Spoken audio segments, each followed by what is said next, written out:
E estamos de volta com o BBcast, seu podcast de automobilismo e outras nerds.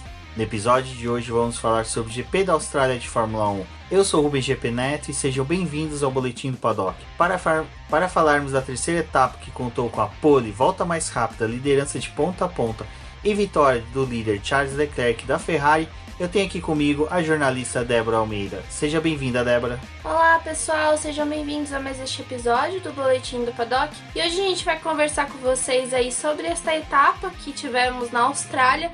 E tem bastante coisa para poder falar, porque foi um final de semana até que agitado. Exatamente, e pra gente que já acompanha a Fórmula 1 há muito tempo, a Austrália normalmente era a abertura da temporada, a primeira corrida, então a gente tava tendo aquele misto de sensação de, pô, não é a primeira corrida, mas já é a segunda e já tá tendo muita coisa. Terceira, na verdade. Já a terceira e já tá tendo muita coisa, muita disputa, brigas. Enfim, foi uma corrida muito boa mesmo. Até eu concordo aí com o pessoal que ficou chateado, com o pessoal que falou que tava sendo uma corrida chata. Não foi uma corrida que, olha, eu nunca não.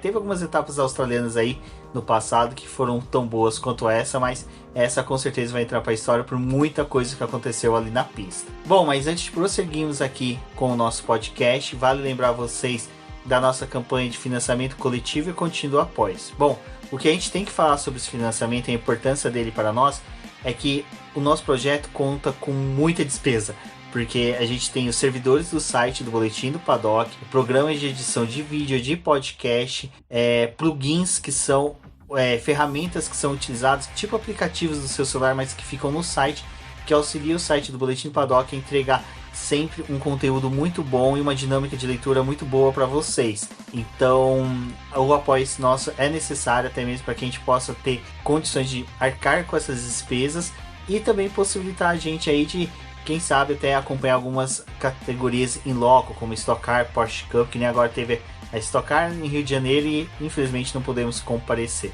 Então, se você está ouvindo o BBcast, se possível, dá uma passadinha lá na nossa campanha do Após. Tem um link na descrição no podcast, no post do site. E também você pode acessar por apoie-se/Boletim do Paddock.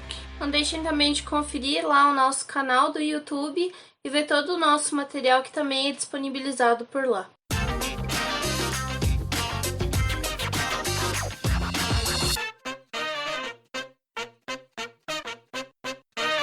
Bom, Débora, terceira etapa aí do campeonato, a gente já estava vendo uma certa distanciamento da Ferrari e da Red Bull, né, das demais equipes, né, e a gente começou a meio que posicionar as peças no tabuleiro, tipo, Ferrari e Red Bull ia ficar mais à frente, Mercedes ia ficar ali um pouco isolada no terceiro lugar, mais atrás a gente não tinha uma dinâmica de quem que seria a quarta equipe, quem seria a quarta equipe a disputar esse Mundial de Construtores. E na Austrália a gente começou a ver dois figurantes a esse posto, que é a Alpine e a McLaren. McLaren que eu, por exemplo, que sou McLarista, estava muito receoso de ver quando que seria a resposta dela. E a Alpine que a gente vinha vendo ela ter que, a cada corrida, um motor novo. Então a gente está tendo uma dinâmica diferente das duas equipes, mas para nossa surpresa, na sexta-feira a gente já viu as duas bem fortes. Acho que a gente tem que pensar um pouco que a Alpine ela tá se superando a cada corrida mesmo com esses problemas de motor. É um time que tá evoluindo bastante e por mais que o Fernando Alonso esteja com dificuldade para poder pontuar, é um cara que tá se esforçando muito para poder trazer resultados para a equipe. E eu acho que nesse fim de semana a gente pode traduzir todo o fim de semana dele como um grande esforço. Durante os treinos livres ele estava tentando ficar entre as primeiras posições, ali próximo dos líderes, do que a Red Bull e a Ferrari estavam fazendo. Até chegou a figurar na primeira posição ali, liderando o treino livre. Então era um piloto muito forte para poder realmente largar entre os primeiros colocados. Mas a McLaren também fez um trabalho muito bom. Por mais que a gente não acreditasse muito nesse real desempenho da McLaren, geralmente em treino livre não é onde realmente essa equipe anda muito. Eles costumam ficar ali no meio do pelotão pro final. Isso já não é de agora, isso já acontece há algum certo tempo. Mas dada a dificuldade que a McLaren estava tendo, foi importante também para eles tentarem ficar no top 10 durante os treinos livres. E conseguiram de fato se confirmar depois em classificação e em corrida para poder obter pontos, o que é muito importante, e talvez isso pode se desenvolver ao longo da temporada com esses dois times brigando pelo 4º lugar do campeonato. E aí seria novamente um novo enfrentamento da McLaren com a Alpine, algo que tinha acontecido já em 2020. Vale lembrar aí que ao final da corrida do GP da Austrália, já para pontuar essa disputa, ficou interessante que a McLaren está à frente da Alpine com 2 pontos a mais, e que isso foi resultado exatamente de uma combinação de quando uma quebra, a outra pontua, e quando uma pontua, a outra quebra. Mas isso a gente vai falar um pouco mais à frente. Quem teve dificuldade de ficar à frente, e a gente viu que não foi um final de semana fácil, foi a Haas, que ficou raspagada durante o final de semana inteirinho. Um pouco se dá, a gente, né, Débora, a gente não tem uma ideia exatamente do que aconteceu, porque o Gunter já tinha falado que eles estavam com problema, que não ia ter carro reserva. Teve toda aquela questão do Mick Schumacher que se acidentou em Jeddah, então eles estavam com dores de cabeça para reconstruir o carro.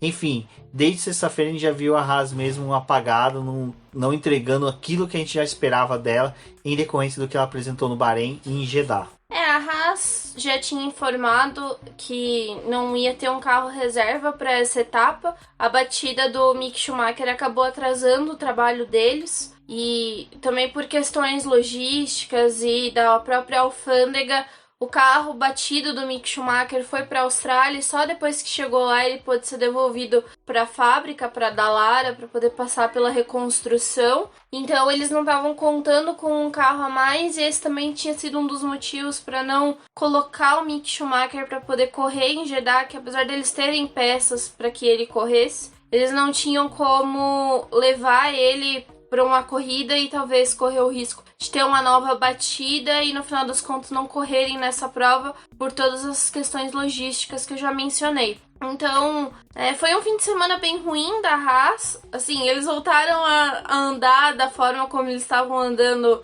ano passado e até mesmo em 2020, ali nas últimas posições. Nos treinos livres dava aquela sensação de que eles estão poupando equipamento porque ainda tem uma classificação e uma corrida para enfrentar, mas nem a classificação e nem a corrida foram tão incríveis assim para esse time, né? Eles ficaram ali atrás, o Mick conseguiu até levar o carro ao Q2, mas ficou por isso mesmo, e não tiveram muito ritmo. Infelizmente, acho que também dá para poder mencionar um pouco que a Alfa Romeo não estava também tendo muito ritmo durante a classificação, eles foram só até o Q2. Então é algo que pode ter sido pontual da Austrália pelas características da pista e por esses enfrentamentos que eles estavam passando, mas aí a gente vai ter que observar no restante da temporada.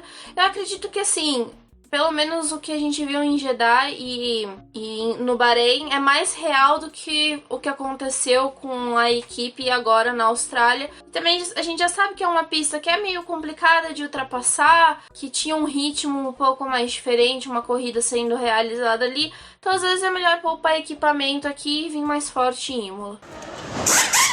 Bom, e no sábado, né, a gente teve já pela manhã, notícia aqui de manhã na Austrália, madrugada aqui em São Paulo, que a 4ª zona de DRS havia sido removida. Para quem não acompanhou aí ou teve chance durante a semana, havia uma 4ª zona de DRS, eles queriam fazer um teste de colocar mais uma zona de DRS, principalmente em decorrência das obras que foram realizadas em Melbourne, para poder ter mais pontos de ultrapassagem. Como a Débora ressaltou, era uma pista que era muito criticada por não ter zonas de ultrapassagem, mas assim, é aquela coisa que eu também sempre pensei, no problema em Melbourne não era sempre dela não ter problemas de ultrapassagem, era a primeira corrida do ano, os caras estavam do outro lado do planeta, então tipo, sempre eu acho que teve sempre essa influência para os pilotos manterem um pouco do pé um pouco mais sossegado, ali não acelerar tanto, querer ter tantas disputas. Então acho que isso foi muito mais influência para não ter ultrapassagem do que realmente o traçado, porque o traçado é muito bom de Melbourne. Mas como eu falei, houveram reformas, colocaram uma 4ª zona de DRS e removeram.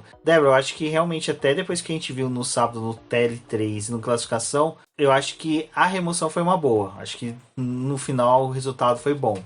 A pessoa já estava com medo de acelerar naquele trecho entre a curva 8 e 9 e usar o DRS ao mesmo tempo, porque os carros estavam ficando muito instáveis. e até os pilotos falaram que estava muito difícil de controlar e eles poderiam perder o carro, bater. Tem que lembrar que em Melbourne não deixa de ser um circuito de rua, ele tem uma parte que é montada, mas também tem a parte dele que é fixa, né? E eles só fazem os ajustes ali de colocar as barreiras. Então você tá sempre andando também no limite próximo dos muros. E é uma pista muito desafiadora. E eles colocaram essa quarta zona de DRS. Assim, Melbourne ela se tornou também uma daquelas pistas que serve para teste da Fórmula 1 para poder verificar essas coisas. Melbourne foi a primeira pista que teve 3 zonas de DRS e isso depois foi aplicado em outras pistas. Primeiro por ser a corrida inicial do campeonato, mas também por ser um circuito que tinha pouca ultrapassagem. Então eles tentavam usar esses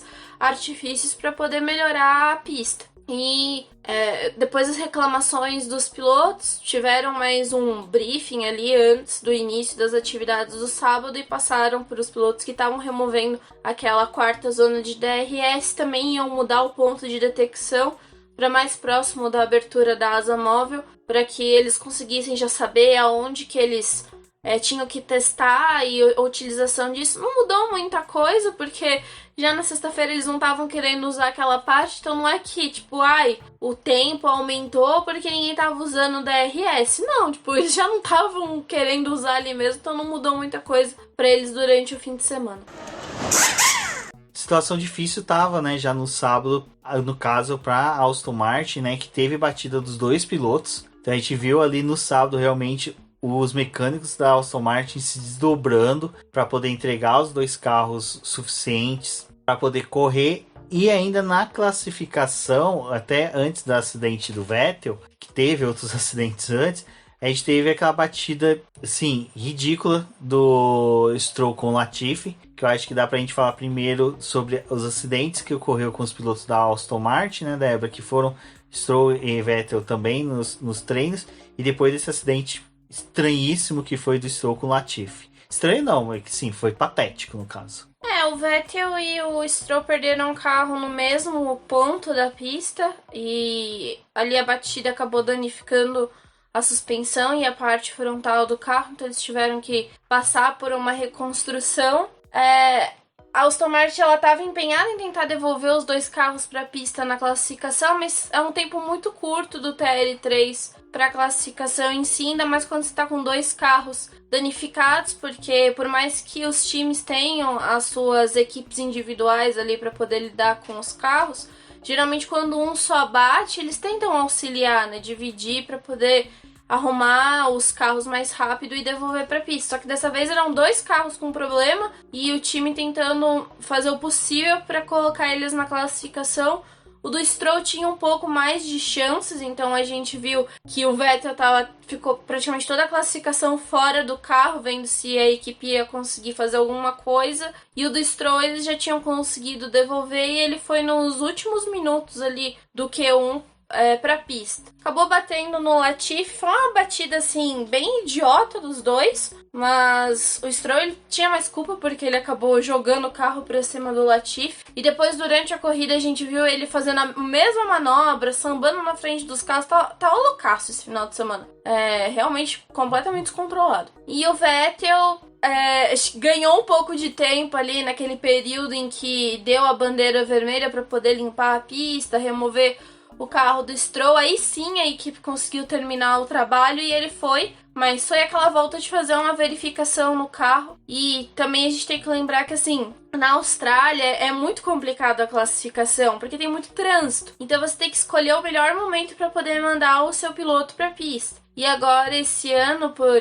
conta da questão do aquecimento dos pneus ali, da manta térmica, eles estão sendo enviados para a pista e precisam trabalhar mais tempo com o pneu para poder aquecer. Então o Vettel também, quando ele foi ali liberado, ele já nem tinha mais tempo para poder trabalhar o aquecimento do pneu e tentar uma volta rápida que fosse adequada. Foi mais para poder fazer praticamente um shakedown, né? Verificar se a equipe tinha conseguido colocar as coisas no lugar e se dava para poder correr com esse carro no domingo por conta do parque fechado também. Enfim, não foi um final de semana muito fácil para Aston Martin, mas eu gostei que pelo menos teve o reconhecimento ali tanto do novo chefe de equipe, né, falando dos mecânicos, que eles foram essenciais para fazer todo esse trabalho de reconstrução, que ele valorizava muito o trabalho dessas pessoas, porque ele sabe o quanto que é difícil para eles ali ter que lidar com carros que quebraram e tinham quebrado de novo pela batida do Stroll, iam perder mais um tempão reconstruindo aquele carro de novo. Foi legal pelo menos mostrar esse reconhecimento, porque muitas vezes o trabalho dos mecânicos é completamente ignorado, ninguém nem lembra deles, mas eles são os caras que também fazem a diferença na construção e reconstrução dos carros durante o fim de semana. Até o Vettel, né, na hora que terminou essa volta do Q1, ele agradeceu os mecânicos por terem entregue o carro para ele poder ir para a pista. Até o Vettel, na ganância de querer ir para a pista tão rápido, ele ultrapassou a velocidade limite do pit lane e acabou sendo multado com mais 600 euros. Mais uma multa pro Sebastian Vettel, que eu acho que ele já estava acostumado. No final de semana a gente viu aquela cena dele com a scooter percorrendo o circuito. Eu acho que ele fez essa volta com o scooter mais rápido do que o carro da Aston Martin pôde entregar. Mas acho que assim, o final de semana da Aston Martin foi um final de semana difícil, tanto por tudo isso que aconteceu aí, mas o acidente do Stroll acho que cria um clima ruim na equipe. Depois a gente vai comentar um pouco sobre como foi a corrida do Stroll na corrida, né, no domingo. Mas é aquela coisa, né? Pô, é o filho do dono Não dá pra ranhetar. Não dá pra ranhetar, não dá pra xingar. O moleque realmente fechou o Latifi. Foi culpa do Latifi. Até na hora que o Latifi sofreu o acidente. Latifi não, do Stroll. Não, Latifi. Na hora que o Latifi sofreu o acidente, ele sofreu um hate muito grande na internet. A gente viu ali o pessoal destruindo ele, falando, xingando, falando mal dele, sendo que o coitado dessa vez nem culpa teve, né? Até uma das saídas que ele teve no treino livre, foi no treino livre, que era um ponto que estavam muitos pilotos saindo, muitos mesmo, que era porque esse carro ele ainda tá sendo difícil de dominar. Tem várias características deles que estão atrapalhando os pilotos. Então a gente viu até pilotos experientes saindo da pista. Mas o acidente no final foi culpa do Stroll. E até o Stroll depois, quando foi dar entrevista para o pessoal da Band, até o Max Wilson falou, né? Quando o piloto começa a tentar achar muita explicação, é porque ele não quer assumir a culpa e ele sabe que a culpa foi dele. Não, e o Stroll, nessa de ter batido no Latifi, ele prejudicou a volta do Zul também, que, tipo, pra poder desviar da batida dos dois, teve que abortar ali o trabalho dele, né? Então, além disso, prejudicou um outro piloto que não tava nem envolvido na situação. Mas o Stroll, ele tava meio descontrolado esse fim de semana, assim. Tava bem complicado todo o desempenho dele. E a Aston Martin, ela não consegue sair desse limbo, né? Desse calvário que ela se meteu. Porque não se encontra. E a gente até imaginou que em 15 dias, né, com o carro voltando para a fábrica, que eles iam conseguir fazer alguns ajustes, mas não, tá muito difícil de guiar esse carro também, e a Williams também. E aí a gente pega esses dois carros que provavelmente vão se enfrentar mais vezes ao longo do ano, porque é a posição deles ali, eles estão no último lugar, né? A Aston Martin saiu de mais uma etapa sem pontuar e, infelizmente, acho que o ponto alto do fim de semana para eles foi o Vettel andando de motoquinha ali e ajudando a entreter o pessoal, porque a situação tá bem complicada. Bom, outra equipe que a gente viu brilhar no começo da temporada e dessa vez não foi tão brilhante assim foi a Alfa Romeo, que ficou presa ali no Q2. Foi uma pena porque o Bottas, né, desde que ele passou pela Mercedes, teve o contrato ali com a Mercedes, ele participou da maioria dos Q3, eu não me recordo agora quando foi a última vez que ele esteve fora, mas era uma coisa assim de recorde de mais de 6 anos, mais ou menos, que ele ficou presente no Q3, e foi a primeira vez que ele veio a ficar fora. Uma pena pro Bottas, que principalmente parece que se encaixou bem na equipe.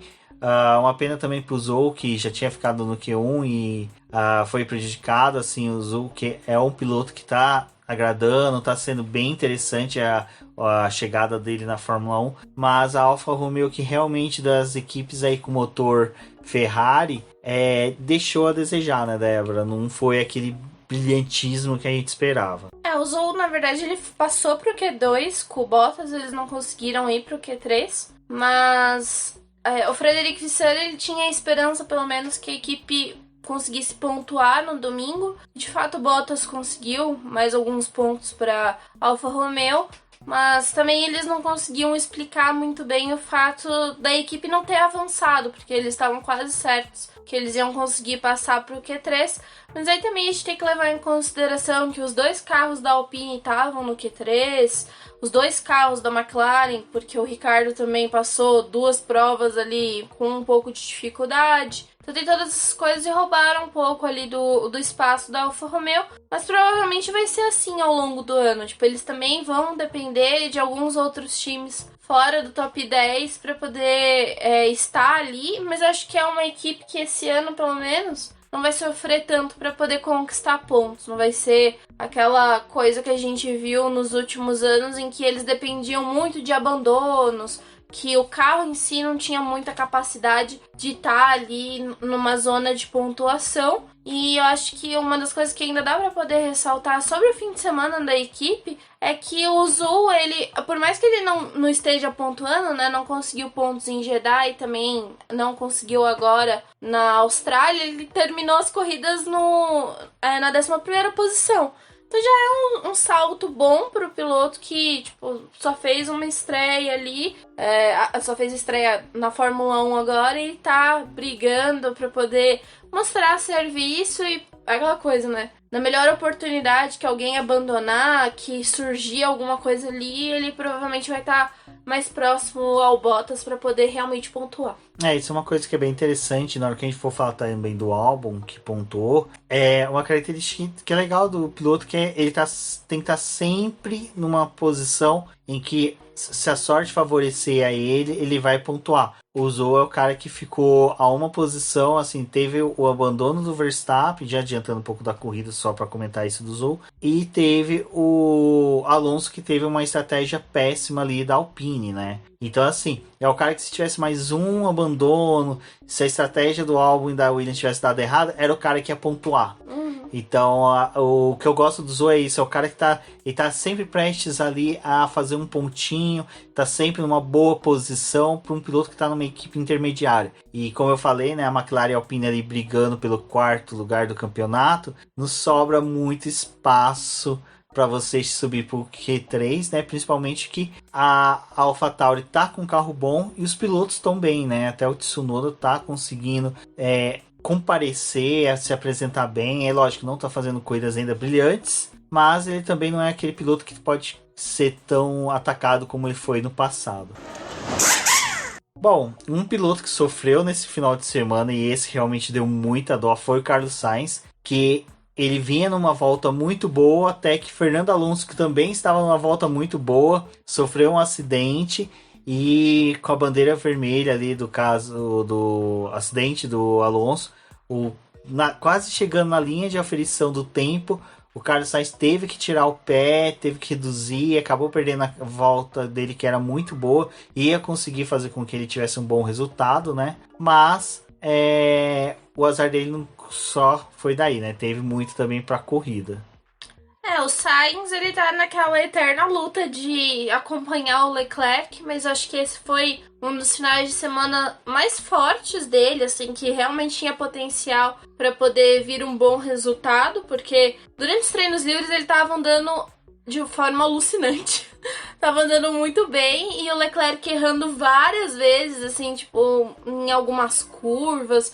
Tava difícil dele acertar a volta e o Sainz, ele parecia que tava muito confiante no carro. Então a gente imaginava que isso ia se repetir pro sábado, mas no sábado ele já teve um problema, como o Mens falou na classificação, que colocou ele para poder largar de uma 9ª posição. E o Sainz, ele até explicou, a volta dele foi muito complicada porque ele perdeu essa do Alonso e depois, quando a sessão retomou, ele não teve tempo para poder preparar os pneus e obter uma volta rápida. Então, a gente vê também que tá tendo um impacto disso com relação aos pneus. Tem equipe que tá fazendo 2 voltas ali para poder aquecer os compostos e só na 3ª volta desse pneu tentam a volta rápida. A Mercedes está usando muito dessa estratégia. A Ferrari também está precisando disso para poder trabalhar melhor os pneus. Então não é uma relação exclusiva só de uma equipe e infelizmente o Sainz entrando ali na nona posição, ele já tornou a corrida dele um pouco mais complicada. Só que ele é aquele piloto também que, pô, tá numa Ferrari, né? Por mais que seja, tipo, é um carro muito competitivo. Ele tinha chance para poder escalar o pelotão. No domingo, ele provavelmente ia ter um pouco de resistência ali à sua frente, tipo, dos carros da Mercedes, do carro da McLaren, mas era para ele ter uma prova decente no domingo, né? E não foi isso que aconteceu. É uma pena mesmo, porque a gente precisa ver, como eu sempre pautei aqui, vários carros estando em disputa de posição. E a situação do Sainz, assim, foi bem ruim. E principalmente depois que resultou na corrida, eu acho que o Sainz fez falta ali pra gente poder ter um pouco mais de agito na corrida, que, diga-se de passagem, foi uma corrida bem gostosa de se acompanhar. Mas, pole de Leclerc, né? A gente teve ali a tentativa do Verstappen, mas Verstappen, acho que desde sexta já estava reclamando do carro. E a questão maior, que até eu acho que da reclamação dele, que aconteceu com alguns outros pilotos, é que Melbourne, ele tem a unificação de vários tipos de traçado, várias características de diversos traçados. Curva de alta, curva de baixa, longas reta curva, tem tudo ali que, como a Débora falou, é utilizado também para as equipes poder refinar acertos para o resto do campeonato. E é até legal que corridas assim sejam no começo do campeonato para que você possa, as equipes possam, né, na verdade, obter informações. Mas pole do Leclerc que vem numa fase muito boa, parece que realmente ele engatou e ele tá tendo a noção de que é um ano que ele vai poder disputar o título e é o cara que tá querendo já criar gordura no começo do campeonato e qualquer vantagem que ele possa obter, ele tá buscando, e a pole, assim, foi, assim, perfeita. O cara tá sabendo realmente extrair o máximo desse carro perfeito, também podemos falar assim, que a Ferrari tá entregando para eles. Esse ano a gente tá vendo, acho que é algo que aconteceu também com o Verstappen no ano passado, né? O Leclerc não é o piloto que tem muitas poles. Quer dizer, ele tem muitas poles e tem poucas vitórias. E o Verstappen também passou por um pouco disso, né? Tipo, quando ganhou um carro, de fato, competitivo, os números começaram a aumentar. E o Leclerc, ele fez o possível ali para conseguir a pole, derrotou o Verstappen, porque o Verstappen já tinha fechado a volta rápida dele. E o Verstappen também, ele tava naquela questão de talvez ele pudesse ser até superado pelo Pérez, porque a classificação do Pérez também foi muito forte. Eles estavam com pouca diferença ali, geralmente, quando completavam as suas voltas. Durante os treinos livres também teve vários momentos em que o tempo deles era, tipo, muito, muito perto, com pouquíssima diferença e realmente, depois que o Pérez conseguiu a pole na última corrida, o Verstappen precisou ficar um pouco mais ligeiro ali com o companheiro de equipe que ele tem, porque o Pérez também tá andando muito nesse carro. Enfim, foi uma pole muito boa do Leclerc, mas eu acho que a situação dele pra corrida era aquela coisa, tipo, ele ia conseguir se defender, porque a gente, até esse momento da classificação e do encerramento dela, o que a Ferrari falava muito a gente tem um bom ritmo para volta rápida, o carro tá rendendo mais nas curvas, porque é uma característica desse carro da Ferrari, mas nas retas eles estavam com um pouco mais de dificuldade e parecia que a Red Bull ia ter um desempenho melhor na corrida. E o Leclerc ia largar sozinho, com dois carros da Red Bull em volta dele. Poderia ter sido uma largada um pouco mais complicada, mas depois, ao longo da prova, a gente viu que o carro da Ferrari era extremamente superior nessa pista. Bom, Débora, e aí pro domingo a gente já teve só uma pequena mudança, né, de tudo que aconteceu no sábado, que foi o álbum que foi desclassificado porque não conseguiu entregar combustível suficiente depois da corrida para o teste da FIA. Aquela mesma coisa que aconteceu com o Sebastian Vettel na Hungria. Então, a regra é regra. Eu, particularmente, sempre questionei muito essa regra de ser 1 litro, porque na época que saiu a discussão, eu fui até dar uma pesquisada sobre isso e parece que eles não chegam a utilizar 1 litro total, mas é a regra, tem que entregar 1 litro, enfim. Contudo, o álbum vai lá pro final do grid, vai para trás do Stroll e do Latifi, que tinha a punição também, eles tinham batido, né? Então, assim, foi já uma coisa que mudou o cenário e é bom a gente pontuar isso, que o álbum partiu do último lugar. Tipo, parecia que a Williams ia realmente passar toda uma dificuldade mas no final a gente teve ali o álbum pontuando. Acho que a gente já pode falar sobre isso rapidinho sobre, né, Débora? Que a Débora, que gosta muito de pneus, até durante a corrida fala, mas esse pneu aguenta tudo isso de volta? Ela, não sei, eu falei, e até a gente brincou, acho que nem a Pirelli, sabe? Eu acho que o pessoal lá da Pirelli tava desesperado em ver o álbum não parar. Foi uma estratégia muito boa, foi uma leitura de corrida, uma leitura, até uma coisa que foi comentada no começo da corrida, então a gente nem sabia que isso ia acontecer, que o pit lane de Melbourne é um dos mais curtos. Eu acho que deve ser ele e Imola, os dois mais curtos assim. Então, isso favorecia até na hora de você sair para a pista, voltar para a pista mais rápido, não perder muito tempo de pit stop. 18 segundos, né? O tempo do pit stop ideal agora. E eles também conseguiram aumentar a velocidade do pit lane, porque com a reforma que teve, deu mais espaço para que os carros pudessem passar, então a velocidade também aumentou. Mas a corrida do Albon foi assim, tipo, algumas equipes apostaram em pneus duros para a largada, para poder permanecer mais tempo na pista.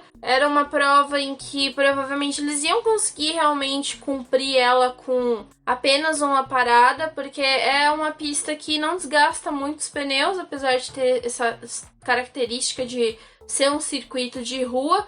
E também a gente tem que lembrar que para esse ano o asfalto foi todo recapeado, então ainda tinha alguns bumps, algumas coisas que é característico desse lugar, mas o rendimento dos pneus estava muito melhor.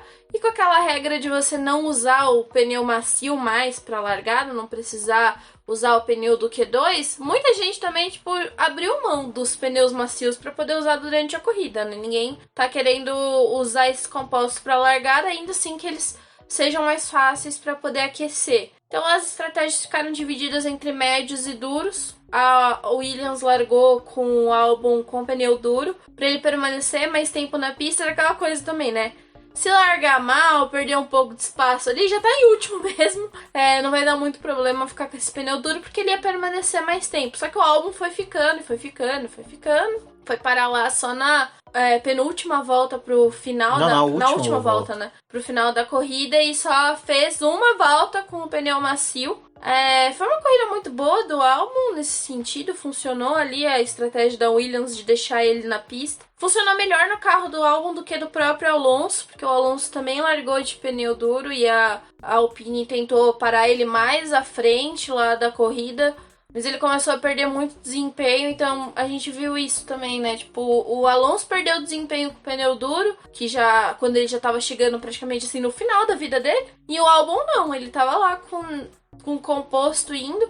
Assim, ninguém sabe exatamente a duração de cada um dos compostos da Pirelli. Tá todo mundo aprendendo ainda esse ano o que dá pra poder fazer e qual vai ser a atuação deles em cada uma das pistas. Tem time que tá sofrendo com o superaquecimento, com desgaste, tem outros que não. E aí, acho que a Williams, ela foi uma boa dosagem, assim, pelo menos pra poder saber que tem algumas corridas que talvez dá pra poder trabalhar essa estratégia de permanecer mais tempo na pista, e de certa forma cumpriu o objetivo aí da Pirelli, que para esse ano era entregar compostos que durassem mais tempo, para que os pilotos tivessem mais ação na pista e menos nos boxes. Até uma coisa que foi interessante que o Will Mesquita falou lá no grupo dos apoiadores do BP, que na hora que a gente estava discutindo sobre isso, sobre a questão, foi que o Albon, ele mesclou um pouco de sorte, porque as equipes que estavam ali no mais intermediário, ali entre a região ali da Mercedes, que estava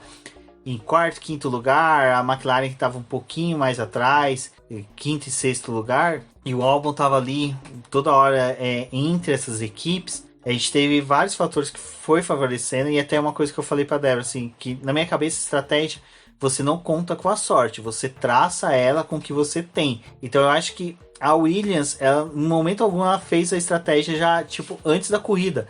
Ela simplesmente foi vendo o que foi acontecendo e foi falando, olha, dá pra gente ir tentando isso. Porque o Albon, ele teve a sorte de que a McLaren não estava exigindo muito dos pneus, sabe?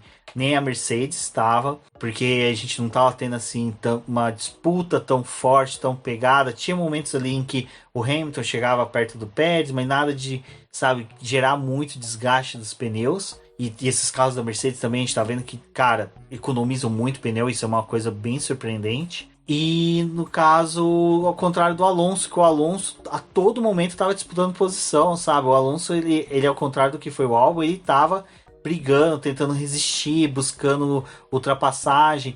A gente teve ali o Stroll, que segurou uma hora uma carreata, como a Débora falou, que estava descontrolado, meio que jogando o carro para cima de um carro para o outro. O Ocon, que também não fez nada na corrida, não, né? O Ocon, ele ficou ali no limbo dele. Eu não vou nem comentar sobre o Ocon. O Albon, ele tava O Albon fez mais que o Ocon, cara. Ele tava à frente do Ocon e o Ocon, tipo, não foi pra cima dele. Dado o carro que a Alpine tinha e pelo que o Fernando Alonso fez, acho que era pra ele ir um pouco melhor.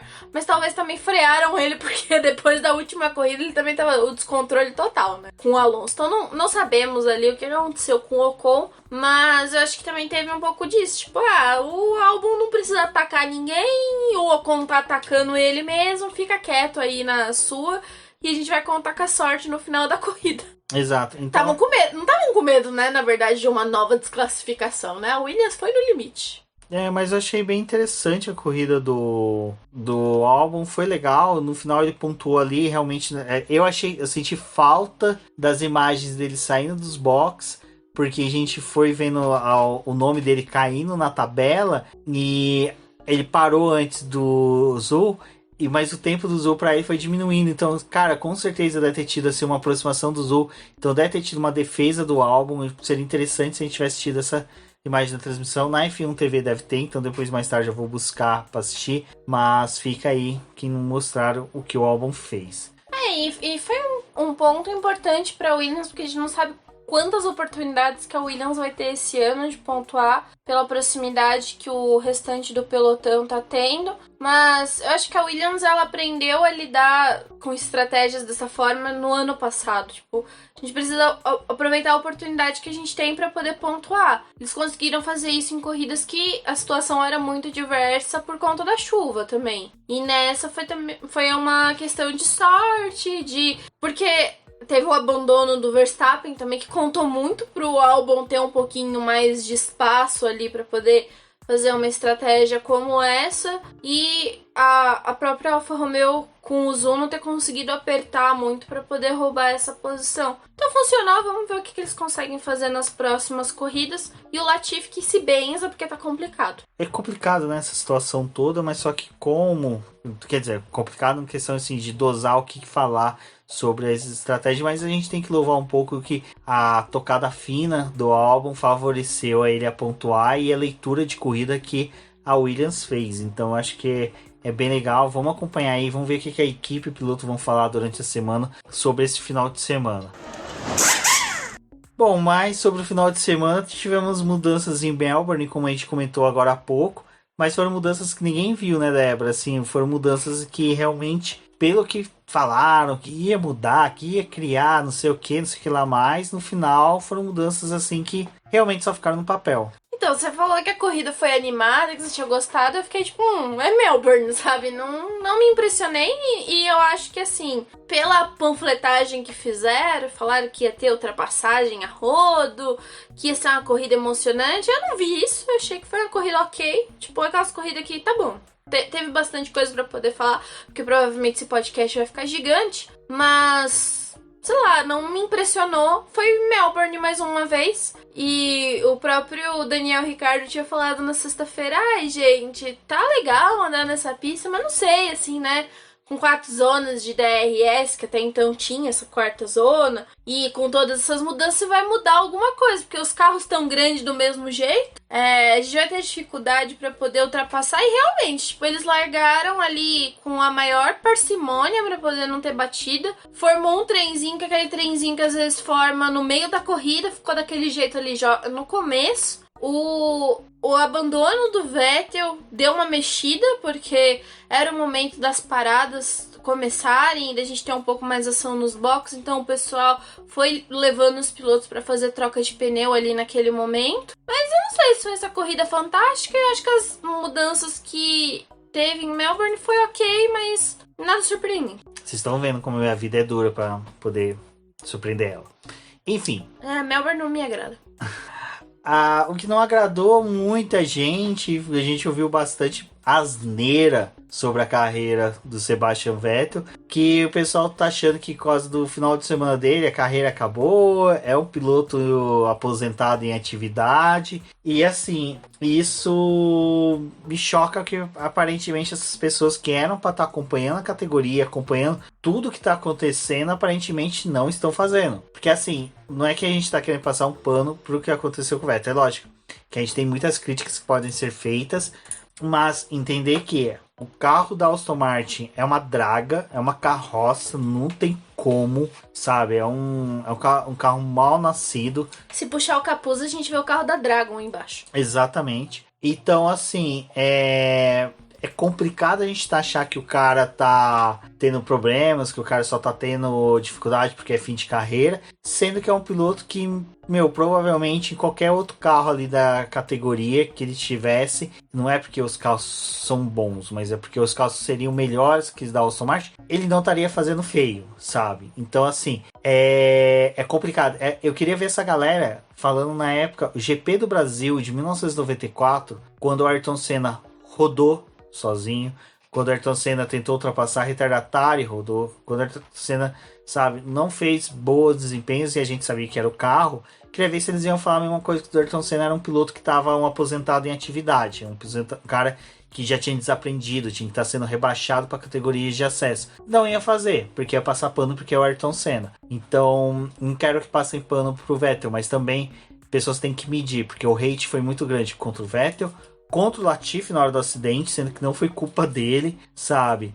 Então, assim, até o Stroll, que é um piloto que eu elogiei muito alguns meses atrás, algumas corridas. Na última corrida, né? Exato. E que dessa vez eu falo, cara, ele tava totalmente transtornado e não era o Stroll que eu quero ver nas pistas. Também esse não era o Vettel que eu quero ver, mas também eu não vou ficar taxando ele como um piloto aposentado que tinha que estar fora da categoria. Como é uma coisa que também o Magnussen, que é um piloto que há muito tempo o pessoal taxou, fez de tudo, mas agora está entregando muito bem e excelentes resultados, dentro daquilo que é possível. E a gente já falou sobre a questão da Haas hoje. Então, só para pautar aqui, cara, eu acho que o pessoal tem que, antes de falar alguma coisa assim de piloto, tem que pegar e falar do cenário. Eu mesmo mordi minha língua, até vocês devem estar percebendo que minha língua tá meio estranha, porque eu falei mal do Ricciardo e hoje eu tô com sorriso de orelha a orelha pelo excelente desempenho que ele e o Norris fez na corrida, sabe? E isso a gente vai comentar um pouquinho mais à frente. Bom, a questão do Vettel é bem complicada, né? O pessoal já vem taxando ele há um certo tempo. Somente depois dos 4 títulos que ele teve, os problemas que ele enfrentou na Red Bull, ter sido superado pelo Ricciardo, todas essas coisas, o pessoal pegou um pouco o Vettel pra Cristo, mas ninguém é 4 vezes campeão na Fórmula 1 a troco de absolutamente nada, né? Se fosse assim também o Weber tinha conseguido um título com aquele mesmo carro da Red Bull. Enfim, é bem complicado e o pessoal super ignora isso. E também foi uma das coisas que eu até respondi lá no Twitter, né? Eu falei, é complicado também quando a gente tá tendo uma nova geração de pessoas que estão acompanhando a categoria agora e pegam comentários desse tipo e absorvem pra eles essa verdade e nem foram atrás das coisas que o Vettel já fez, tanto na época da Red Bull, as próprias mudanças que ele conseguiu ali junto com a Ferrari trazer. Tem muita gente que fala, o Hamilton não teve ninguém que disputou o título com ele, a não ser o Verstappen. Ignoram completamente o fato de que o Vettel na época da Ferrari desafiou sim o Hamilton. Infelizmente, a própria Ferrari admite que depois da metade do campeonato eles já não conseguiam manter a eficiência de atualizações para o carro, então o Vettel realmente perdia desempenho e não tinha muito o que fazer. Se você não consegue acompanhar as questões de atualização, tem muito também o que o piloto possa fazer sozinho, se ele não tem um equipamento decente. Então tudo é questão de equilíbrio. E a Aston Martin, ela tá vindo numa caída, tá decaindo cada vez mais, né? Acho que ano passado a gente imaginou que ia ser um ano bom para eles, e veio o regulamento que prejudicou muito o carro. Dessa vez esse carro já nasceu, assim, bem complicado. E você olha pra ele e você fala, tipo, cadê a inovação dele? Porque ele é completamente apagado. Desde a pré até agora é um carro que você não sabe o que eles estão fazendo. E o Vettel, ele... Também, né, se vocês esqueceram, ele tá vindo de uma recuperação de Covid, né? Ele ficou 2 corridas fora não participou.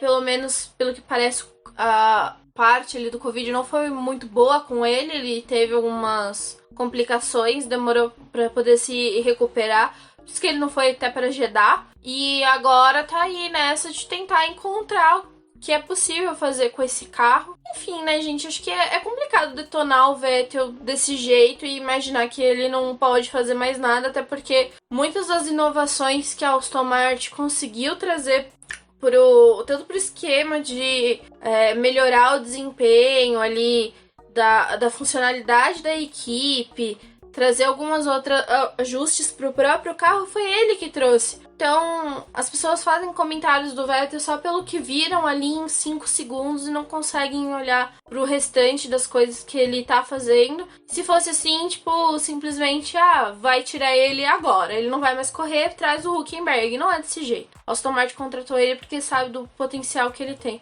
E o próprio Latifi, coitado, dessa vez ele foi um piloto que não teve culpa nenhuma e levou um hate desnecessário. E a Williams, tipo, já são 2 finais de semana em que tem batida, que tem vários problemas e que nem em Jeddah veio um vento do além ali e fez ele rodar. Tipo, não foi culpa dele de ter perdido o carro daquela forma. Enfim, acho que dá pra poder maneirar um pouco, às vezes, os comentários. O pessoal não tem essa noção que os carros de Fórmula 1 são muito sensíveis à questão de bumps, vento. Então é complicado, cara. Quando o carro não tá muito acertado, que dificilmente, cara, se o Latifi estivesse num carro tipo redondo, que nem é o carro da Ferrari, carro da Red Bull, pouco provável a gente viria um desempenho assim dos dois. Então, assim, é falta de leitura de corrida, é falta da pessoa pegar e acessar o link da publicação e não ficar só com o título das matérias, sabe? Que você percebe que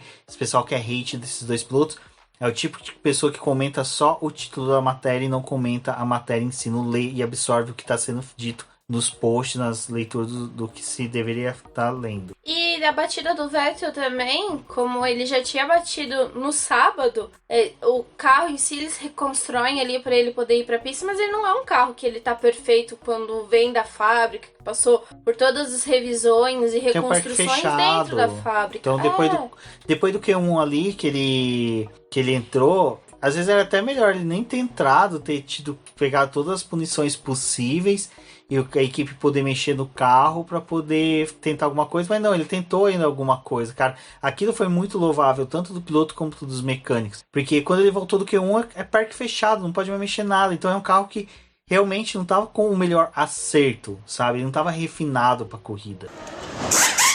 Bom, tirando tudo isso, a gente tem que falar um pouco, né, que a Ferrari, mais uma vez, Ferrari ao extremo, né, que colocou pneus duros ali no carro do Sainz, o Sainz já não tava com o carro bem, na hora que foi alinhar, né, Débora, vai poder falar um pouquinho mais sobre isso, teve problemas no volante, e o domingo ali do Sainz já começou totalmente comprometido já na volta de alinhamento.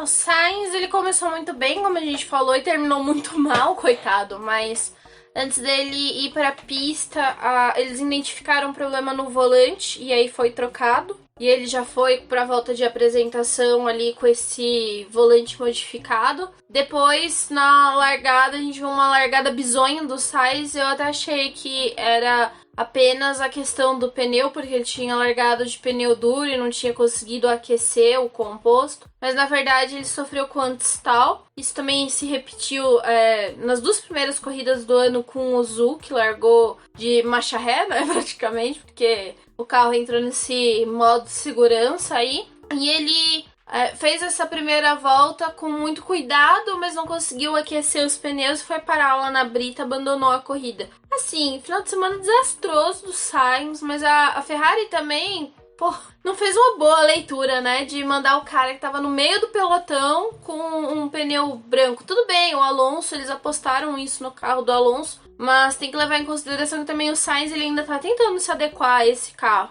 E a tocada dele e do Alonso são diferentes. Então... E a Alpine tá numa posição que é mais importante ela arriscar do que a Ferrari. Eles não precisam arriscar mais. É o primeiro carro do grid. A posição que o Sainz estava largando no nono lugar não era uma posição tão ruim assim para você fazer uma jogada dessa. Porque, tipo assim, o Sainz não era o Bottas. sabe? Que a Ferrari, a Mercedes tinha que fazer umas coisas dessas com Bottas no ano passado, quando ele largava lá, puto que pariu. Então, assim, o que foi feito com o Verstappen, depois a gente vai falar o que aconteceu com ele, mas com o Sainz, pra mim, foi um erro nítido da Ferrari de leitura de corrida, e ainda junto com isso que a Débora falou do volante, acho que realmente ali, coitado do Sainz, que é um piloto que, eu acho assim, dificilmente disputaria o título com o Leclerc. Pra quem conhece eu e a Débora lá do grupo de apoiadores, e é um dos motivos que a gente fala tanto do Apoia-se, pra vocês poderem conversar com a gente. Pra quem é de São Paulo aí, ó, final de semana a gente até se encontrou lá antes da corrida, no bar ali em Pinheiros. Então são coisas assim que faz com que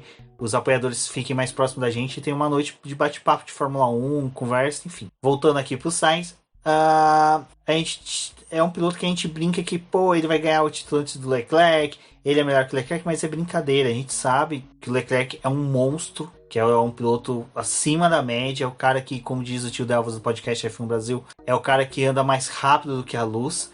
Mas o Sainz é aquele cara que é obstinado, é o cara que sabe que se ele fazer tudo certinho, redondinho, ele pode querer bater de frente. E a gente já viu na história da Fórmula 1 pilotos que são assim, que ganharam títulos. Um grande exemplo e popular da Fórmula 1 é o James Hunt. O James Hunt não era um cara tão superior assim ao Nick Lauda, mas era o cara que foi obstinado, que falou, não, eu posso, eu consigo, e foi lá ganhar um título. Tudo bem, teve tudo que aconteceu com o Lauda, mas era o cara que, é o que eu falo, se ele tá ali entregando o máximo dele, fazendo o máximo, é como o Zul. Tá em 11º, acontece uma coisa, pô, nono, 10º, pontua, é ótimo. A mesma coisa é o Carlos Sainz. Cara, imagina, se ele tivesse largado bem, ter feito uma boa corrida, era uma dobradinha da Ferrari, sabe? Ou ele tava ali no pódio em terceiro lugar, pontuando, ficando na frente do Verstappen por muito mais tempo no campeonato. E na situação, desculpa, Débora, já te passar a palavra, na situação que tá a Red Bull, o Sainz não pontuar é um prejuízo gigantesco para a Ferrari. Assim, é uma coisa que a Ferrari tem que começar a se acertar também pro segundo piloto. Parece que a Ferrari não tá conseguindo trabalhar com dois pilotos, parece que ela se tornou uma Red Bull, não sabe ter dois pilotos bons dentro do box.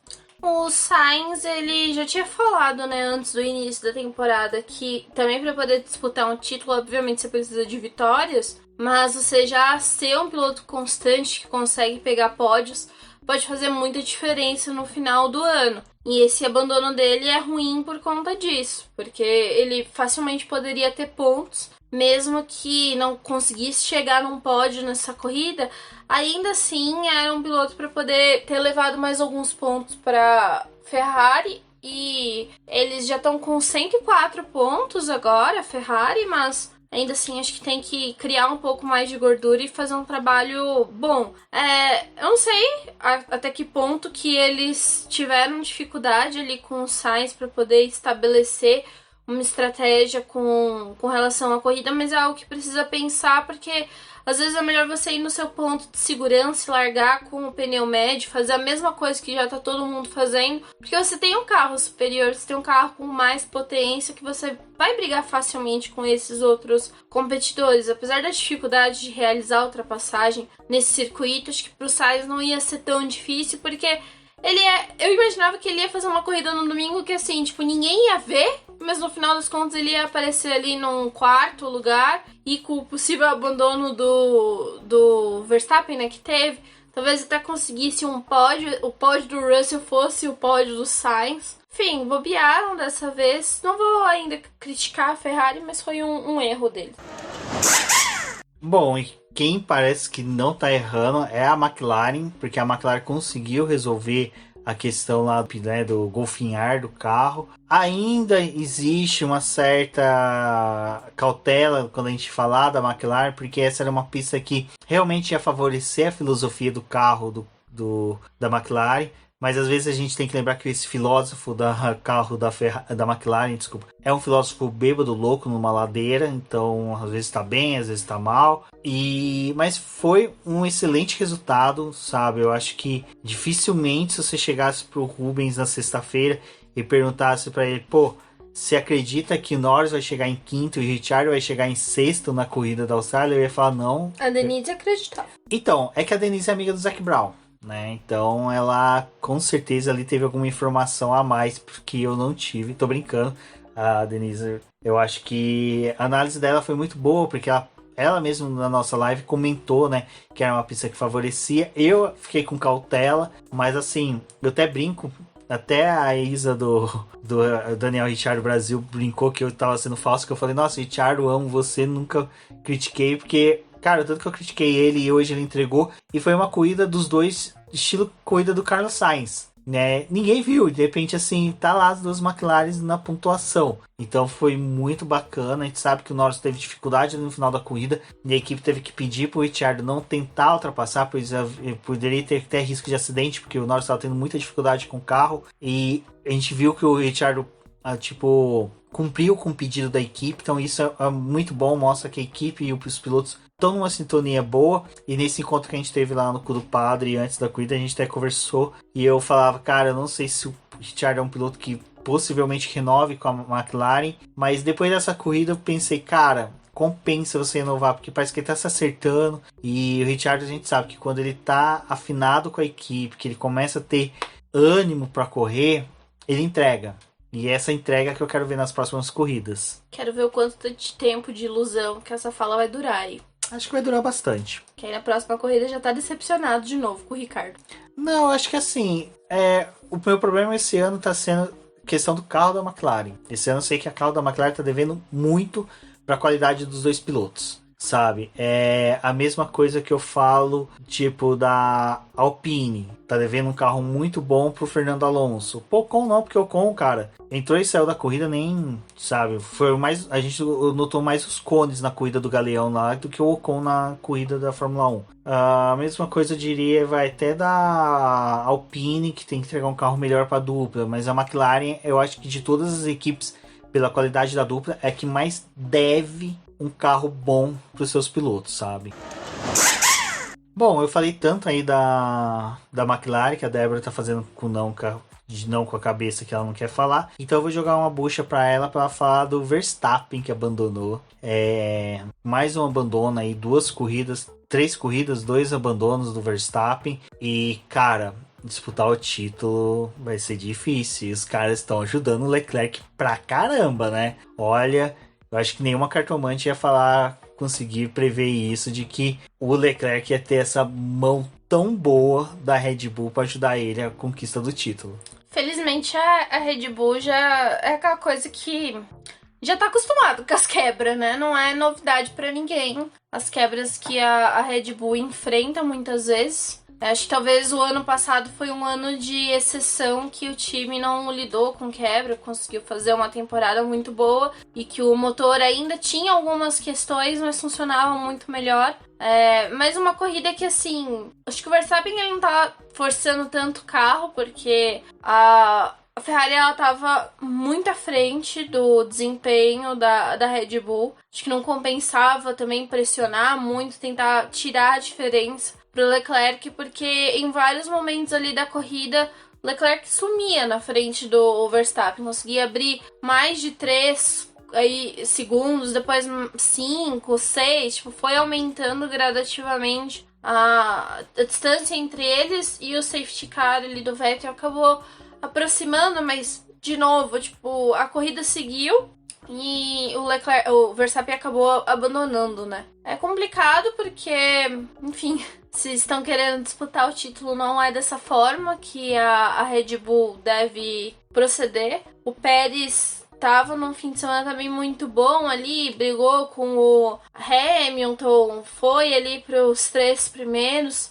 Acabou até representando a Red Bull no pódio, mas eles não podem depender só do desempenho de um piloto e muito menos contar com a sorte. E já tinham um abandono duplo na primeira corrida, agora o Verstappen abandonou de novo, então vão notando a quantidade de pontos que a Red Bull já perdeu até aqui. Não sei o que será do ano da Red Bull, porque até o problema do motor, eles ainda não sabiam explicar o que tinha acontecido. O Horner falou que suspeitava de um vazamento do combustível que gerou a falha, mas eles só vão conseguir identificar com propriedade agora que o carro ia voltar para a fábrica e eles iam passar por toda uma análise e verificar tudo de novo, o que está acontecendo com esse carro e porque de mais uma vez eles abandonarem a corrida. E esse acho que foi um fim de semana assim diferente para a equipe, porque foi só o Verstappen que abandonou, a gente não teve abandono dos pilotos da AlphaTauri e o próprio Pérez conseguiu terminar a corrida. Então, complicado, vamos ver o que acontece aí. Obviamente, isso vai custar no final do ano, mas é uma coisa que eu tava falando pro Rubens, né? Passarão apenas 3 corridas da temporada e a gente ainda tem 20. 20 Fórmula 1, 20 corridas. A gente tem praticamente ainda um campeonato inteiro pela frente. Assim, cara, e quando a gente fala um campeonato inteiro, é tipo, se começasse zerado hoje, sabe? Todos teriam chance. Então, assim, é um campeonato que vai se estender muito, a gente vai ter muito bate-papo pela frente. E a Débora falou de pontos, eu tô olhando aqui a tabela de pontuação, o Verstappen só tem os 25 pontos da vitória da corrida passada, nem ponto de melhor volta ele conseguiu na etapa passada. Eu acho que foi do Leclerc. Foi do Leclerc, né, que tá virando o leão dos pontos de volta rápida. Tá se esforçando mesmo. Nessa brincadeira, vamos supor, hipoteticamente, o Verstappen perdeu, entre conseguir 2 segundos lugar, 36 pontos. Se no máximo ele conseguisse 2 terceiros lugares, eram 24 pontos, colocavam ele em segundo lugar do campeonato. Então, assim... O Russell, que é aquele piloto que, tipo assim, Ana, entenda a minha fala com boa vontade. Não fez nada? Tipo... Tá com 37 pontos, é o segundo colocado do campeonato. E o não fez nada não é que ele não fez nada, mas assim, o Russell, ele tava na situação de tipo, poxa, eu estou aqui. Sabe, vou conquistar pontos. Aquela fala do Russell é verdade, não adianta nada você ter um carro super rápido se na hora que é pra poder pontuar, meu bem, você não pontua. Exato, o Russell segundo colocado, 37 pontos, tá... Fórmula E. Não, eu tô olhando aqui, tá parecendo tipo GP2, sabe, é Fórmula 2, na época que Leclerc e o Russell tava disputando ali. Então, o Russell que tá certo, né, e diga de passagem, primeiro pódio realmente disputado de uma corrida do Russell, né? Que realmente uma corrida que foi realizada. Esse pódio valeu de verdade. Exato. E assim, pra mim foi realmente o nome da corrida. Foi o cara que teve sapiência, foi o cara que soube conduzir o carro. Estratégia da Mercedes, assim... estratégia da Mercedes foi aquela coisa, foi meio cagada, no sentido de, tipo, caiu no colo deles aquele momento, porque eles estavam dando sequência ali da corrida e o Hamilton conseguiu pressionar o Pérez foi pro box, a Mercedes respondeu com a parada do Hamilton, porque era a situação lógica que deveria acontecer. O Hamilton voltou para a pista, mas o Pérez estava com o pneu mais aquecido, então foi ultrapassado. Na mesma volta deu o safety car do Vettel. O Russell, ele tava num ponto da pista que era favorável a fazer a parada naquele momento, e foi uma situação que, tipo, não envolveu fechar box, tipo, não foi nada tenebroso, assim, tipo, foi uma situação normal. E ele tava, tipo, no melhor ponto da pista, na posição certa, calhou de que, tipo, esse pit lane é rápido, tinham aumentado a velocidade. Assim, foi perfeito o que aconteceu pro Russell, né? Então, ele... meio de certa forma caiu no colo dele esse resultado, porque teve o abandono do Verstappen. Tá. Mas assim, aquela coisa, tipo, é um piloto que, pô, ele brigou com o Pérez durante a corrida. Tipo, poderia ter dado muito errado ali. Ele ainda disputou com o Pérez. Eu vi o pessoal, de certa forma, ali, com os ânimos... Tem gente que faz umas análises, assim, de muita má vontade com os pilotos, né? Tipo, e o Russell e o Hamilton não vão se suportar. Tipo, o negócio já tá ficando feio. Gente, os dois tão super de boa. Acho que é o melhor clima que a Mercedes já teve, assim, tipo... Até Bottas e Hamilton funcionavam, mas tinha uns momentos ali que o Bottas também era bem complicado com o Hamilton, das atitudes que ele tomava em pista. E o Russell não, ele tá de super boa vontade. E é um piloto que, gente... a cada vez mais que passa, assim, tipo, eu tô gostando mais de ver o Russell na Mercedes, porque ele não cai nas perguntas dos jornalistas que tenta, tipo, justamente puxar esse lado de uma possível treta dentro da Mercedes, e, tipo, essas coisas que a gente vê que acontece, e, na verdade, não, tipo, os dois, tanto o Russell quanto o Hamilton, eles estão na situação de que eles querem pegar pontos pra Mercedes, porque é pro time, eles querem conquistar pontos pro time, porque é uma questão deles ficarem na frente da Red Bull, e por 3 corridas eles estão na frente da Red Bull, porque os pilotos conseguiram estar na melhor posição possível no momento que deu algum problema. Aconteceu isso no Bahrein e aconteceu isso agora. Isso é aquilo que eu comentei do Albon e do Zhou, que é o que o Russell tá fazendo muito bem nessa temporada, que é que o Zac Brown cobrava da McLaren ano passado. É assim, gente, na falta da Red Bull e da Red Bull e da Mercedes, Zac Brown falava, a McLaren tem que estar ali para estar no pódio pontuando. E é a mesma coisa que está acontecendo esse ano com a Mercedes. Na falta da Red Bull e da Ferrari, meus pilotos têm que estar ali, porque nós somos a terceira força. E realmente a gente teve 2 carros fora das 2 primeiras equipes, a Mercedes respondeu. E assim, a resposta da Mercedes não foi depois que os 2 carros saíram, foi durante toda a corrida, na largada. O Hamilton estava em terceiro. E foi uma coisa que eu falei assim, gente, a Red Bull tá deixando o cara crescer no campeonato. De graça. Eles estão deixando o Hamilton gostar do campeonato. E pra quem não quer, quem queria acabar com a hegemonia do Hamilton, da Mercedes, tá todo mundo fazendo errado. Estão deixando o cara crescer. E depois não venham me reclamar que o cara, ele é isso, ele é aquilo, tem o melhor carro. Porra, mano. Vocês estão... Uma faz uma cagada de estratégia com a outra. A outra joga os japoneses pra fora da fábrica e os caras começam a errar no motor. Vocês estão deixando ela crescer. O Russell é vice do campeonato. A Mercedes é vice dos construtores só com 65 pontos. E sendo que a Mercedes está evoluindo muito. E essa corrida a gente tem que também falar, né? Que a Mercedes ela veio lisa. Porque ela não conseguiu trazer atualização significativa. A asa deles que eles iam usar não chegou. Não, e foi só o ajuste fino, que é a mesma coisa que eu comentei na temporada passada. A mesma coisa que a McLaren fez, não teve evolução de peça. Só o ajuste fino do feedback dos pilotos e engenheiro. Então você imagina, se a Mercedes está assim hoje, só com essa questão de ajuste, na hora que chegar peça, na hora que eles começarem a entregar peça à fábrica, todo mundo vai incomodar. McLaren e Mercedes vão subir. E aí que tá. Faltou Sainz, faltou Verstappen, Pérez por quebra, porque o Leclerc, cara, tá sendo, outro mundo. Tá sendo Michael Schumacher, Sebastian Vettel quando dominou a Fórmula 1. É aquele cara que dispara lá na frente e vai. Então, eu acho assim, Mercedes vai incomodar muito. E com 20 corridas, não dá para descartar uma possível briga de título de Lewis Hamilton, até mesmo de uma disputa de segundo, de vice-campeonato ali, terceiro lugar, de uma Mercedes com uma McLaren embolada com uma Red Bull, porque evolução de motor, de confiabilidade, dificilmente a FIA vai deixar a Red Bull mexer nesse motor. Vai ser muito difícil, vai ter que ter um jogo político muito grande de bastidores. Então, vai ser... Cara, eu tô muito animado para acompanhar essa temporada por causa disso. Tá tendo muitas variáveis e tá tendo muito o que vai acontecer. Então vai ser bem legal a gente acompanhar daqui pra frente e continue com o Boletim do Paddock, BBcast, com as nossas lives, para vocês saberem o que tá acontecendo e o que deve acontecer nas próximos GPs. Bom, como a gente falou, a Mercedes pontuou mais uma vez, McLaren fez uma tremenda de uma corrida, abandono do Verstappen, a Haas, que mais uma vez esteve apagada, a gente comentou isso daí no começo, né, Débora, a questão do chassis, que realmente, aparentemente, eu acredito que o Gunter falou, olha... Só tragam uns carros pra casa. Sem disputa, vão... Até de boa. Até o Magnussen ali teve alguns momentos de brilhareco, mas se conteve. E o que a gente pode falar para finalizar aqui o BBcast foi a corrida do Leclerc, que, cara, assim, eu que sempre fui um cara crítico, que nunca falei que eu era um cara apaixonado pelo Leclerc, tô me rendendo à condução dele. Condução limpa, perfeito, rápido. Falaram que o Leclerc é sujo já. Quem? Twitter. Twitter, cara, hoje tava insuportável, sabe? Essa daí... Porque teve aquela hora que o Hamilton falou no rádio, pô, equipe, vocês me colocaram numa situação ruim, todo mundo...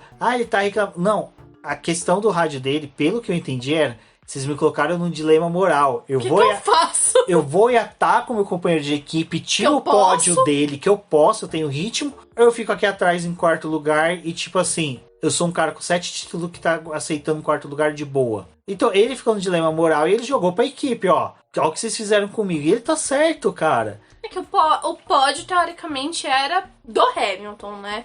Mas a situação com o Russell ali foi o melhor dos dois mundos, porque eles tinham como resolver. Poderia ter sido invertido, né? Tipo, talvez tivesse chamado o Russell antes, e na hora que teve o safety car, era o Hamilton. Mas a gente não sabe, porque às vezes vai que acontecia aquela coisa de tipo, estou passando pelo box aqui e já era. Como foi em Jeddah. Tipo, é complicado. A Mercedes tá no momento em que ela não é a líder e tá submetendo essas coisas. Mas voltando para a questão do Leclerc, foi um fim de semana redondo dele, os treinos livres ele andando, assim, ainda tentando descobrir aonde eram os pontos de freada desse circuito, porque mudou, já que teve alteração para poder aumentar as curvas, para poder fazer alguns ajustes até mesmo de ângulo de algumas curvas. Então ele foi um piloto que nos treinos livres teve um pouco mais de dificuldade e fez a gente acreditar que o Sainz era o piloto para poder conseguir até uma pole nesse fim de semana, mas o Leclerc ele conseguiu fazer pole, liderou todas as voltas da corrida, porque não perdeu em nenhum momento ali mesmo durante o período que ele fez a troca do pneu, ele não perdeu a liderança da prova. As relargadas do Leclerc foram boas, e aquela regra agora que foi ressaltada pelo diretor de prova de que não pode o segundo piloto alinhar ao lado do líder ou qualquer outro piloto sair da sua posição de origem para atacar outro quando tiver a relargada, também ajudou um pouco ali pro Verstappen não ir para cima do Leclerc. O Leclerc não, né? Mas o Verstappen ele foi alertado até no rádio para ele não fazer. Teve um momento ali que o Leclerc deu uma escorregada em uma das relargadas, porque ele quase perdeu um pouco o carro e o Verstappen foi para cima dele. Mas de qualquer forma ele fez um fim de semana muito redondo e não perdeu nada ali, na verdade conquistou todos os pontos e tava tão feliz de estar na frente que até falou: e aí, se eu fizer a melhor volta agora? Posso fazer? O engenheiro, não, fica a sua aí. E aí já tava tem com a o ponto da melhor volta, vamos terminar. E ainda o Lazarentinho fez a melhor volta no final da corrida. Isso porque a gente ainda acredita que a Ferrari tá correndo assim com 70% do motor, de exigência do motor. Então assim, o que o Leclerc fez realmente esse final de semana é um daqueles que daqui uns 10, 15 anos a gente vai falar dessa corrida por causa de tudo que ele entregou. Bom, pessoal, e quem entrega agora somos nós que entregamos esse BBcast para vocês. Torço para que vocês tenham ouvido até aqui, agradeço também e terminando de ouvir, compartilhe, fale com a gente o que vocês acharam, se a gente soltou alguma canelada, se você discorda de algum ponto, de alguma coisa que a gente falou. E é isso, agradeço a todo mundo que passou a madrugada com a gente, que apoiou a gente aí nas madrugadas, principalmente a Débora, que varou as madrugadas aqui para acompanhar a Fórmula 1, Fórmula E, Stock Car, a gente viu também um pouquinho de Indy, de NASCAR, então foi muito bacana. Lembrando vocês que esse final de semana também a gente vai fazer um pouco diferente as lives. Na terça-feira vai ser live da Indy, onde que o Mauro, o Matheus, o Casola e a Carol vão conversar com vocês sobre Indy. Eu vou estar participando ali no chat, conversando com vocês. E na quarta-feira, vocês pediram bastante, ela retorna. Ana Molinari do podcast Área de Escape vai conversar com a gente, porque no último a gente falou que ela viria num momento especial. Bom, nada mais especial que um pódio do Russell para ela comentar com a gente e também comentar muito mais. Então, ouvindo o BBcast, procurem aí sempre Área de Escape. É um excelente podcast que a Bruna e a Ana fazem, um bate-papo muito bacana. Bom, eu sou o Rubem GP Neto, agradeço a todos que ouviram a gente até aqui. Um forte abraço e até a próxima. Eu sou a Débora Almeida, obrigado por escutarem o nosso podcast até aqui, apoiem o nosso trabalho e até uma próxima.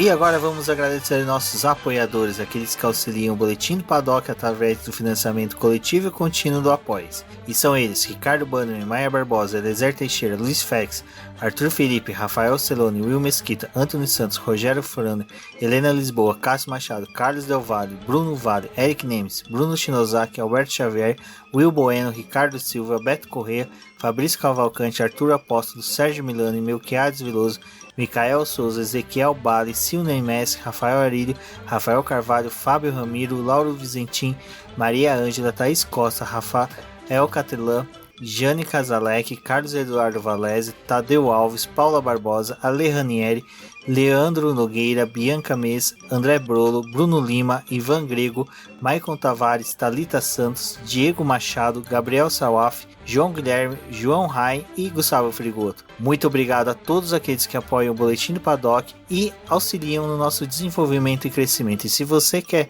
apoiar também o Boletim do Paddock, entre em contato com a gente através dos nossos perfis oficiais ou acesse o link apoia-se.com/Boletim do Paddock e lá você terá as opções de apoio ao Boletim do Paddock. Um forte abraço e obrigado. Isso é tudo, pessoal.